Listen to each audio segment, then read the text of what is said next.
In this video, we'll see how to make Ferrero Rocher style chocolates at home. I've tried to make these chocolates very similar to Ferrero Rocher. Let's get started. For this recipe, we need 1/4 cup almonds or badam, but you can also use cashew nuts here. So take 1/4 cup, add 1/4 teaspoon salt, add 2 teaspoon water. Do not add a lot of water, just mix it well. Now let it sit for 5 to 10 minutes. After that, heat your pan and add these almonds. Do not add the water, discard the water and just add the almonds. Now between low to medium flame, roast for 3 to 4 minutes. Keep aside. Once the almonds cool down, chop them like this. If you are okay, you can use a chopper or you can use a mixer grinder.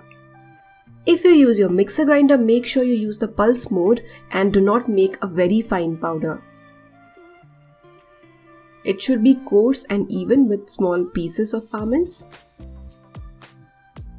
This is ready, keeping it aside. Here I've got chocolate wafer shells. So these wafer shells are available in shops and also online. I have given link to these in video's description box.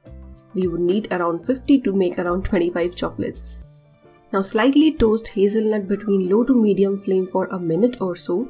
Just in case you still want to make it, do not have hazelnut, you can use pieces of cashew nut. That wouldn't be exactly like Ferrero Rocher, but you can still make it.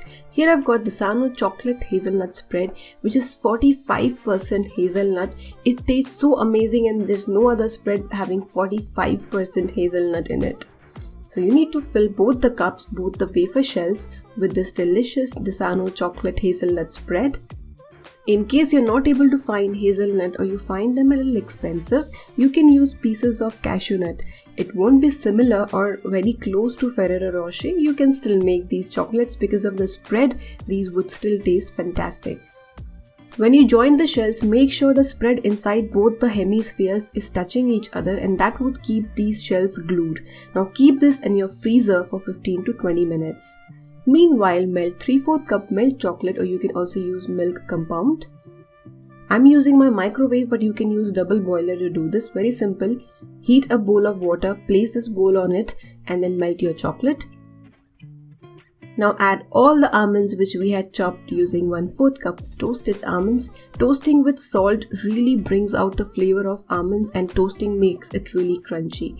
When you coat the shells, make sure that the chocolate is not very hot. It should be warm, or if you just touch it, it shouldn't feel hot. Otherwise, your shells would separate. Because of the heat, the spread inside would melt. So it's very important that you do not use hot melted chocolate. You need to let the temperature come down. And then I've lined a plate with aluminum foil on which I'm placing these chocolates. You can see I'm using a fork and a spoon to shake off the excess chocolate. I'm keeping this chocolate aside, I'll make more later.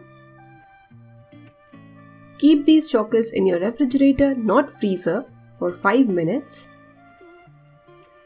Look at these beautiful chocolate spheres. There's no extra chocolate dripping or accumulated at the bottom. Quite neat, I would say. So it's very important that you use your fork and spoon and shake off the excess chocolate. With this recipe, you can make around 25 to 26 chocolates. Now I'll compare the original versus the ones I have made.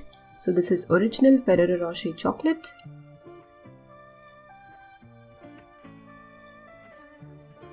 Here it is. And this is mine. Slightly different, but these taste fantastic and these are homemade. Give this recipe a try and enjoy.